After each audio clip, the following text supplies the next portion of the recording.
আমাদের মুক্তাগাছা থানার খেরোয়াজানি ইউনিয়নস্থ ভানিয়াবাড়ি গ্রাম নামক একটি গ্রাম আছে। সেই গ্রামে জনক শামসুজ্জামান সাবেক অবসরপ্রাপ্ত বিজিবি সদস্য, তিনি একদিন থানায় আসলেন। আয়সা তিনি একটা অভিযোগ মৌখিকভাবে আমাকে বললেন যে এই ভানিয়াবাড়ি এই ওনার কিছু জমি এই জনক বিল্লাল সহ ভানিয়াবাড়ি মসজিদ কমিটির কিছু লোকজন দখল করে নিয়ে যাওয়ার চেষ্টা করতেছে। বিষয়টি আমি জানার পর আমার অফিসার আমি ঘটনাস্থলে প্রেরণ করি। ইতিমধ্যেই মসজিদ কমিটির পক্ষ থেকে বিল্লাল সহ মসজিদ কমিটির কিছু লোকজন থানার মধ্যে আসলেন।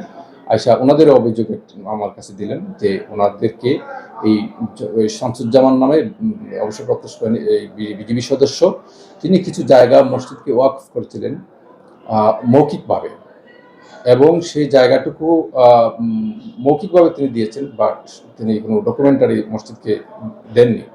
তো মসজিদকে এই মৌখিকভাবে দেওয়ার পর মসজিদ জায়গাটার এই ডকুমেন্ট ছাড়াই দখলে নিয়েছে, এবং দখলে নিয়ে ইতিমধ্যেই মসজিদের একটা বিল্ডিং নির্মাণের প্রয়োজন হলে জনক বিল্লাল যিনি আছেন ওনার জায়গাটা মসজিদের কাছাকাছি, এবং এই জায়গাটা হচ্ছে মসজিদের বিল্ডিং নির্মাণের জন্য এই জায়গাটা মসজিদ কমিটির প্রয়োজন ছিল, যার কারণে বিল্লালের সাথে মসজিদ কমিটির কথা হয়, কন্ট্যাক্ট হয় যে এই বিজিবি সদস্য শামসুজ্জামান যিনি উনি যে জায়গাটা মসজিদে দিয়েছিলেন সেই জায়গাটা বিল্লালের জায়গার সাথে অল্টারনেটিভ করলে মসজিদের বিল্ডিং নির্মাণে সহজ হয়।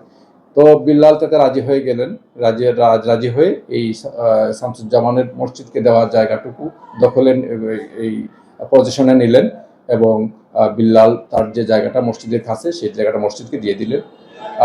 তো এর মধ্যে এই মসজিদের যে জায়গাটা শামসুজ্জামান মসজিদ দিয়েছিল সেই জায়গার মধ্যে কিছু গাছ ছিল শামসুজ্জামানের।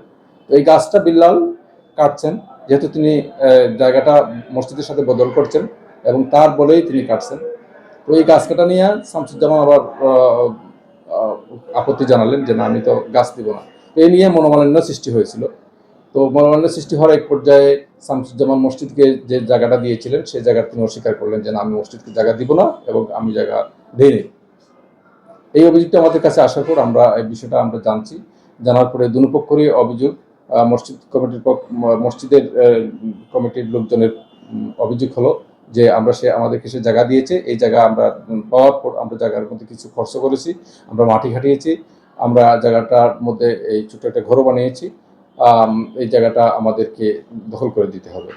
এবং শামসুজ্জামান যিনি আছেন তিনি বলছেন যে না, জায়গাটা আমি দেই নাই,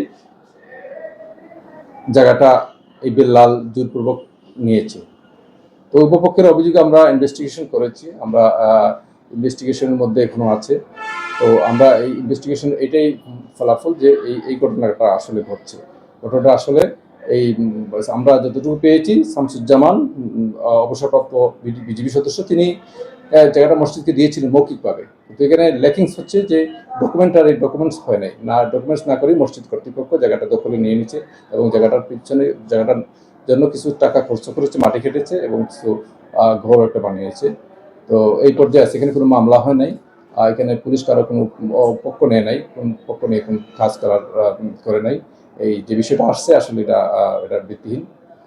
এখানে পুলিশের কোনো কারো ফেভারে কাজ করা, ডিসফেভারে কাজ করা, এটা পুলিশকে আমরা কখনো করি না। আমাদের কোনো স্বার্থ জড়িত নয় এখানে। যে পত্রিকা দৈনিক যায় দিন গত 13 এপ্রিল তারিখে 2026 তারিখে একটা রিপোর্ট প্রকাশ হয়েছে অফিসার ইনচার্জ মুক্তাগাছা থানার বিরুদ্ধে, যে এই বিষয়ে অফিসার ইনচার্জ মুক্তাগাছা থানা কারো দ্বারা প্রভাবিত হয়ে এই মসজিদ কমিটির পক্ষ নিয়ে জনক অবসরপ্রাপ্ত বিজিবি সদস্য শামসুজ্জামানের বিরুদ্ধে বিরুদ্ধে অবস্থান নিয়ে এই শামসুজ্জামানের বিপক্ষে একটি মামলা রুজু হয়েছে, আসামি গ্রেপ্তার হয়েছে। আসলে এটা তথ্যটা ভিত্তিহীন। আমার এই বিরুদ্ধে এই ভিত্তিহীন তথ্য প্রকাশ সে অত্যন্ত দুঃখজনক। আমি এর প্রতিবাদ জানাচ্ছি। ধন্যবাদ।